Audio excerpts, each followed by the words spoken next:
Bismillahirrahmanirrahim. Assalamualaikum. I am Amna Tariq. Hopefully you all are fine.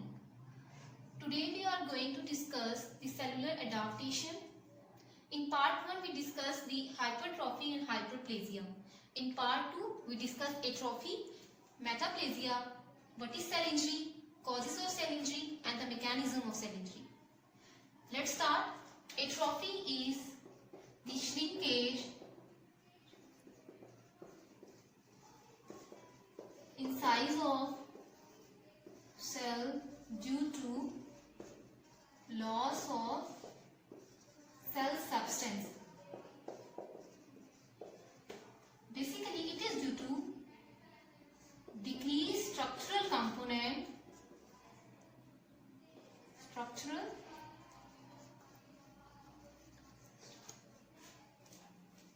which contain reduced amount of mitochondria, fewer mitochondria,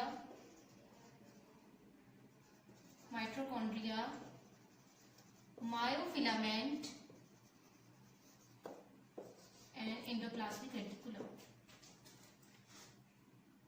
एक बात जो आपने याद रखनी है वो ये है कि atrophic cells they have diminished function but are not dead. These cells have diminished function but are not dead.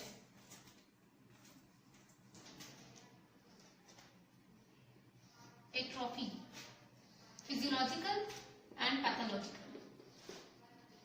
Physiological and pathological.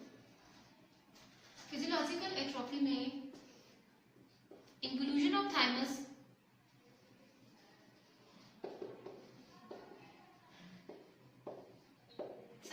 Thymus क्या है? Thymus is secondary lymphoid organ. जो लिम्फोसाइट्स हैं वो बोन मैरो में बनते हैं, specifically T lymphocytes, और maturation thymus में उनकी होती है. इन्वोल्यूशन ऑफ थाइमस का मतलब ये है कि थाइमस में श्रिंकेज हो जाए, साइज डिक्रीज हो जाए, which is due to the passage of age. हम कहते हैं ना कि इन्फेक्शन से फाइट करने की एबिलिटी कम हो जाती है एज के साथ साथ, that is due to involution of thymus. Second is post menopausal atrophy. This is also known as vaginal atrophy.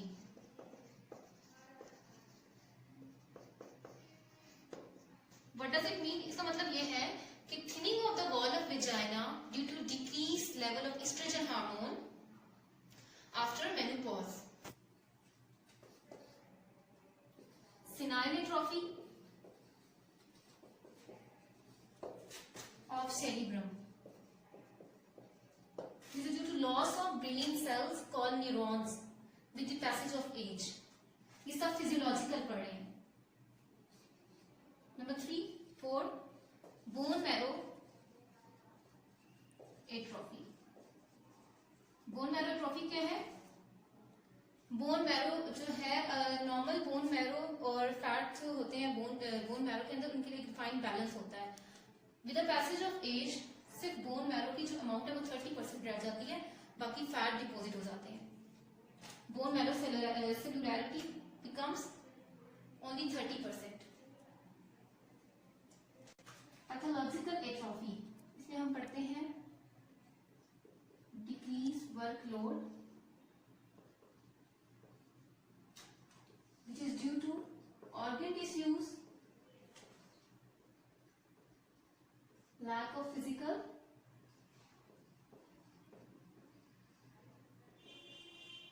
activity which result in pathological atrophy.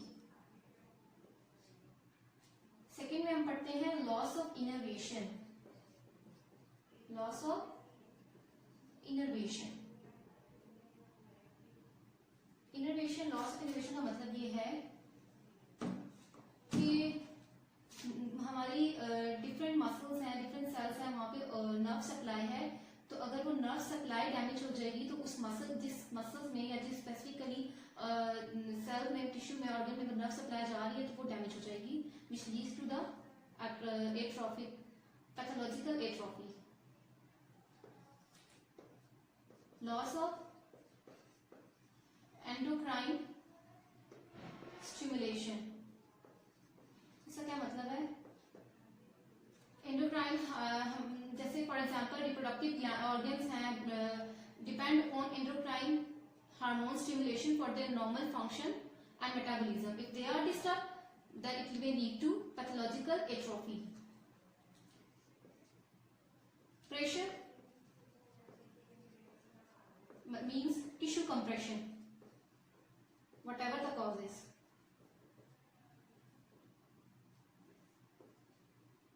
Aging,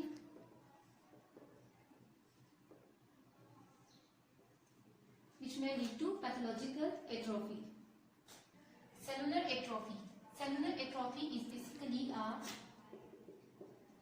biochemical mechanism or pathway in which there is decreased protein synthesis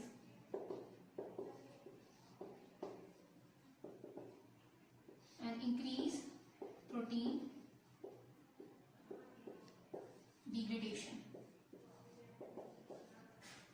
Protein synthesis are decreased by reduced metabolical activities,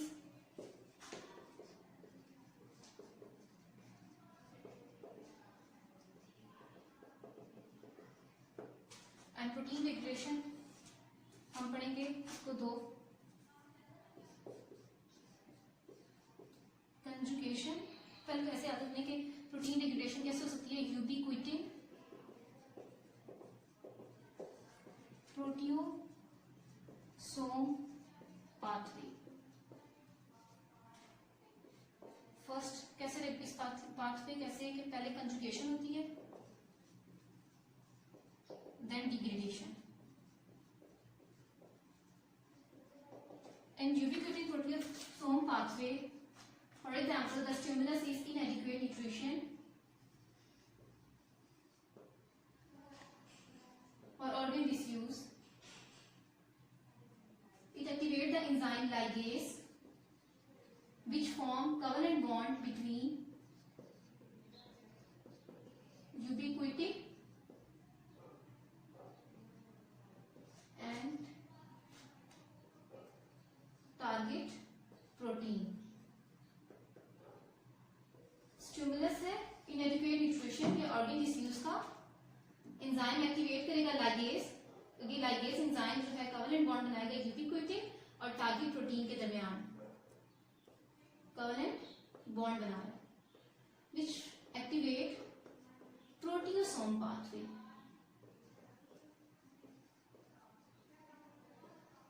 Which cause the hydrolysis of the protein.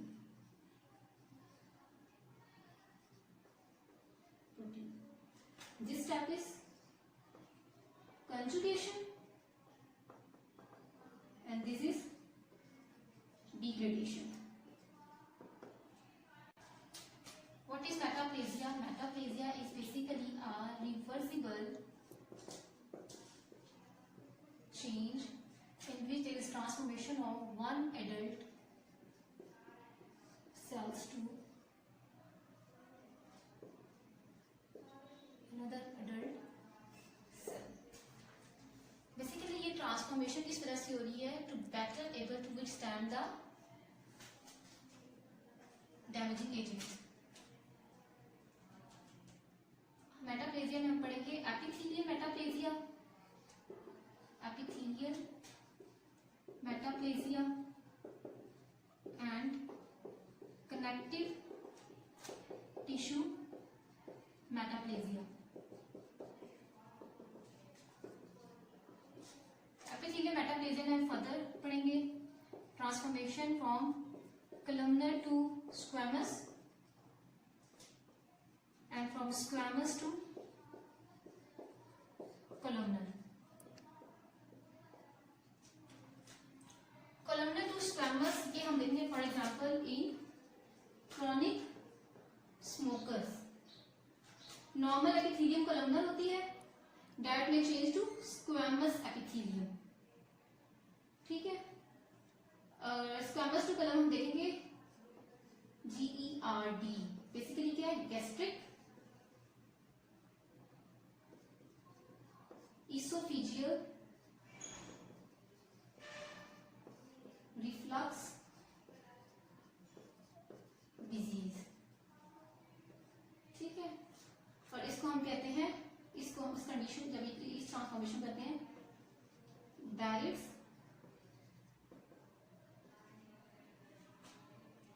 epithelium, Barrett's metaplasia, sorry, ठीक है। और इसको हम क्या कहेंगे, squamous metaplasia. Cell जिस form में convert हो रहा होता है वो नेम हम उसको देते हैं स्क्वैमस मेटाप्लेजिया। अब स्क्वैमस मेटाप्लेजिया में ये होगा, नॉर्मल कोलमनर एपिथेलियम के ऊपर सिलिया भी होते हैं और म्यूकस भी होते हैं, म्यूकस क्रिएटिंग ग्लैंड्स होते हैं। लेकिन अब सब सेल्स कोलमनर से स्क्वैमस में कन्वर्ट हो रहा है, there is a loss of cilia और म्यूकस, सो ये इसका एक डिसएडवांटेज है। कनेक्टिव टिश्यू मेटाप्लेजिया क्या है? Connective tissue metaplasia is basically the formation of bone in tissue. Normally ऐसे नहीं होता ना, लेकिन मेटाप्लेजिया जब है ट्रांसफॉर्मेशन हो रही है तो कनेक्टिव टिश्यूज के अंदर बोन्स की फॉर्मेशन हो रही है। Let's discuss cell injury. What is cell injury? Cell injury is it results when cells are stressed so severely that may not able to adapt. For example, सबसे पहले तो क्या होता है कि सेल जो है अपनी इनर मोस्ट एनवायरनमेंट को मेंटेन करने के लिए एडाप्टेशन करता है। अगर स्ट्रेस जो है बहुत ज़्यादा सेवियर हो गया, अब सेल अडाप्ट नहीं करेगा बल्कि क्या करेगा, इंजरी की तरफ जाएगा, तो that is known as cell injury. Cell injury when cells are exposed to inherently damaging agent. अगर inherently damaging agent है तब भी cell injury हो सकती है, और when suffer from intrinsic abnormality, cell के अंदर कोई abnormality, it may be genetic defect, so it result in cell injury. Causes of cell injury. Hypoxia. Hypoxia का मतलब है oxygen deprivation, decrease amount of oxygen in the tissue. अब hypoxia के further causes हैं, it may due to ischemia, decrease oxygen carrying capacity, oxygen carrying capacity, और carbon monoxide poisoning. Ischaemia क्या है? Ischaemia is basically reduced blood supply which may due to any arterial occlusion, और decrease oxygen carrying capacity ये है कि अगर मैं कहूँ कि एनीमिया हो गया है, अगर किसी पर्सन को एनीमिया है, एनीमिया की वजह से क्या होगा कि हीमोग्लोबिन की कंसंट्रेशन कम हो जाएगी। नॉर्मल अमाउंट में क्या होता है कि हीमोग्लोबिन ऑक्सीजन के साथ बाइंड करता है, ऑक्सी हीमोग्लोबिन बनता है, वो ऑक्सी हीमोग्लोबिन जो है कन्वर्जन कराता है, ऑक्सीजन जो है एल्वियोलाई के साथ कन्वर्जन होती है। लेकिन अगर ऑक्सीजन कैरिंग कैपेसिटी डिक्रीज हो जाए तो इसमें लीड टू हाइपोक्सिया। और कार्बन मोनोऑक्साइड पॉइजनिंग भी यही है कि अगर ऑक्सीजन डेप्रिवेशन है तो carbon monoxide has high affinity to bind with haemoglobin, so it result in carbon monoxide poisoning which result in hypoxia. Physical agent, for example any mechanical trauma, extreme cold या extreme hot means in the cases of burn, और extreme cold deep cold हो गया, या फिर atmospheric changes which result in physical agents. These are physical agents and these called cell injury. What are chemical agents? Chemical agents की हम कहते हैं chemical agent की जो कॉज है वो लिमिटलेस होती है, क्योंकि केमिकल एजेंट जो है वो हमारी बॉडी में जब तक नॉर्मल अमाउंट में है तो ठीक है, लेकिन जितने भी केमिकल्स हैं अगर वो एबनॉर्मल अमाउंट में होंगे तो they may cause cell injury. For example अगर मैं कहूँ कि ग्लूकोज एंड सॉल्ट है, इसकी कंसंट्रेशन एक नॉर्मल अगर मेंटेन रहेगी तो ठीक है, अगर ये कंसंट्रेशन डिस्टर्ब हो गई है तो इट में लीड्स टू सेल इंजरी। अगर हाइपरऑस्मोटिक एनवायरनमेंट होगी या हाइपरऑस्मोसिस होगी या वाटर इनटू द सेल आएगा, सेल स्वेलिंग होगी, तो that is the cause of cell injury. Infections agent हो गए, बैक्टीरिया हैं, पैरासाइट हैं,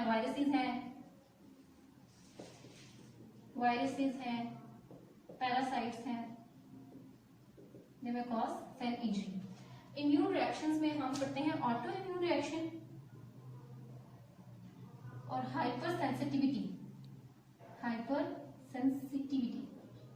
ऑटो इम्यून रिएक्शंस ये हैं कि नॉर्मल इम्यून सिस्टम क्या करता है कि बॉडी के एक्सोजीनियस या एंडोजीनियस एजेंट्स हैं, एंटीजन्स हैं, उनके खिलाफ एंटीबॉडीज बनाता है और हमें डिफेंस सिस्टम प्रोवाइड करता है। अगर इम्यून कोई डिफेक्ट है, ऑटो इम्यून डिजीजेस बेसिकली ये है कि अपनी के अगेंस्ट एंटीबॉडीज बनाना शुरू कर दे और उसकी किलिंग कर दे।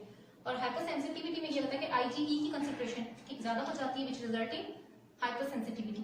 जेनेटिक डिफेक्ट्स में हम पढ़ते हैं, फॉर एग्जांपल मैं कहूँ कि सिकल सेल एनीमिया हो गया, सिकल सेल एनीमिया, ये जीन डिफेक्ट की वजह से है, सीक्वेंस चेंज होता है अमीनो एसिड का। जेनेटिक डिफेक्ट्स, हीमोग्लोबिन नॉर्मल होते हैं, बाइकनकेव शेप के होते हैं। अगर सिकल सेल एनीमिया हो गया है तो उसकी शेप जो है बाइकनकेव के बजाय सिकल शेप हो जाएगी, तो दैट इज जेनेटिक डिफेक्ट। और न्यूट्रिशनल इम्बैलेंस है, अंडर न्यूट्रिशन है या ओवर न्यूट्रिशन है, अंडर न्यूट्रिशन है या फिर ओवर न्यूट्रिशन। ओवर न्यूट्रिशन का मतलब ये है कि बहुत ज्यादा अगर न्यूट्रिशन बैलेंस डाइट बहुत ज्यादा ले रहे हैं तो it will result in obesity. और अगर ओबेसिटी है, obesity is a cause of many other diseases, for example diabetes, mellitus और ageing. Ageing is also the cause of cell injury. Let's talk about the mechanism of cell injury. The cell injury results from functional and biochemical abnormalities in mitochondria, cell membrane, protein synthesis, cytoskeleton and genetic apparatus of cell.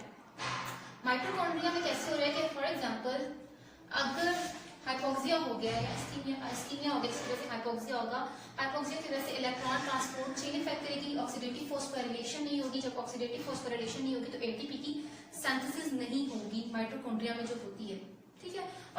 और एक और cause भी है कि mitochondrial permeability भी increase हो जाती है। सेल मेम्ब्रेन ये है कि सेल मेम्ब्रेन पंप फेलियर्स हो जाएंगे, जिससे सेल मेम्ब्रेन भी इफेक्ट करेगी। प्रोटीन सिंथेसिस भी, राइबोसोम डिटैचमेंट्स हो जाएंगी, इस वजह से प्रोटीन सिंथेसिस भी डिक्रीज हो जाएगी। साइटोस्केलेटन नॉर्मल शेप जो मेंटेन होती है, नॉर्मल शेप नहीं रहेगी, वो भी डिस्टर्ब हो जाएगी। और जेनेटिक अपरेटस ऑफ सेल भी डिस्टर्ब हो जाएगा। पॉइंट ऑफ नो रिटर्न क्या है कि अगर सेल के अंदर ये सिचुएशन आ रही है, उसके बाद जो सेल है ना वो इरिवर्सिबल इंजरी की तरफ जाएगा, वो दोबारा रिवर्स नहीं होगा। That is mitochondrial dysfunction. अगर माइटोकॉन्ड्रिया का फंक्शन डिस्टर्ब हो गया तो वो सेल जो है वो इंजरी की तरफ जाएगा, irreversible. Profound disturbance in the membrane function. Membrane function में अगर कोई डिस्टर्बेंसेस आ गई हैं तो it may result to injury. Whenever there is an ischemia, reduced blood supply, it may lead to the hypoxia.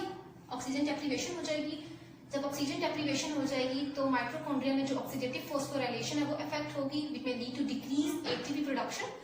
Whenever there is decrease ATP production, it may lead to sodium potential pump failure, which require ATP active transport. Sodium ion outside environment में ज्यादा होते हैं और inside environment में कम होते हैं। इनको inside environment से आउटसाइड एनवायरनमेंट में जाने के लिए एनर्जी रिक्वायर होती है in the form of ATP।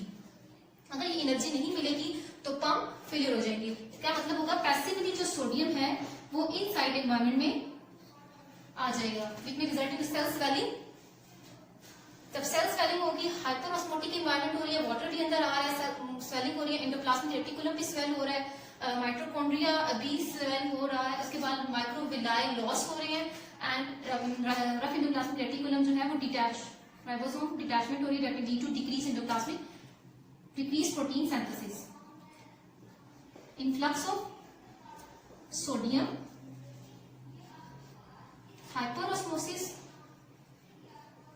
hyperosmosis, endoplasmic reticulum swell, ribosome detachment,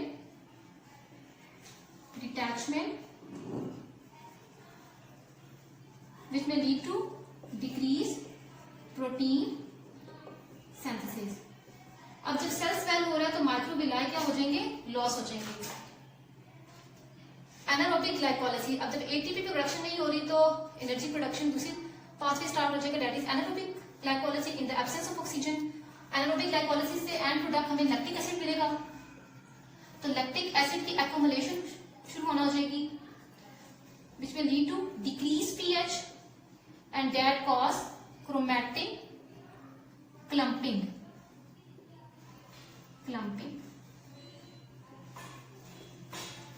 calcium pump failure is that कि पंप, अगर कैल्शियम पंप फेलियर हो गया that means due to increase mitochondrial permeability. Calcium जो है एंडोप्लाज्मिक रेटिकुलम और mitochondria से आना शुरू हो जाएगा तो कैल्शियम का इन्फ्लक्स हो जाएगा। कैल्शियम का जब इन्फ्लक्स होगा, इन्फ्लक्स ऑफ कैल्शियम, जब कैल्शियम का इन्फ्लक्स होगा, एक्स्ट्रा सेलुलर एनवायरनमेंट में कैल्शियम ज्यादा होता है और इनर एनवायरनमेंट में कम होता है। तो normally through active transport with the help of energy calcium move from inside to outside. Whenever there is a calcium pump failure there is increase cytosolic calcium. Calcium ions mitochondria से भी calcium mitochondria से भी आ रहा है, endoplasmic reticulum से भी आ रहा है। Endoplasmic reticulum is basically the store house for calcium, और माइटोकॉन्ड्रिया में ये है कि माइटोकॉन्ड्रिया की परमिबिलिटी इंक्रीज हो रही है which result in increase cytosolic calcium ions. अब इंक्रीज साइटोसोलिक कैल्शियम आयंस की वजह से क्या हो रहा है, एक्टिवेशन ऑफ एंजाइम्स हो रही है और increase mitochondria permeability transition hole. Activation of enzyme से क्या हो रहा है कि फॉस्फोलाइपेज एंजाइम है वो फॉस्फोलिपिड्स बना रहा है।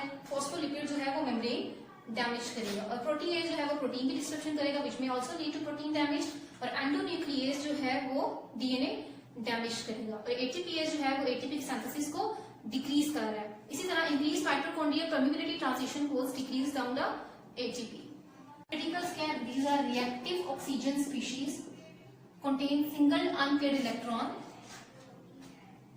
which can react with free radicals basically oxygen के साथ रिएक्ट करके रिएक्टिव ऑक्सीजन स्पीशीज बनाते हैं। ये रिएक्टिव ऑक्सीजन स्पीशीज अगर एक्सेस अमाउंट में हो तो can damage the DNA, protein, lipids. So अगर फ्री रेडिकल्स जो है, अगर मैं hydroxide, these are free radicals. They convert into hydrogen peroxide with the help of enzyme glutathione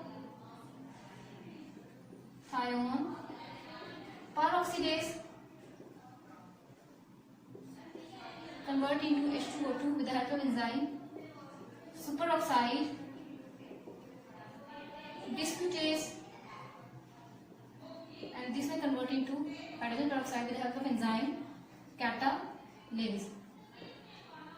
but अगर रिएक्टिव ऑक्सीजन स्पीशीज की इंक्रीज अमाउंट हो जाए तो ये जो है ब्रेन डीएनए डैमेज करेगा, मेम्ब्रेन डैमेज करेगा, कार्बोहाइड्रेट, प्रोटीन्स, लिपिड्स को डैमेज करेगा।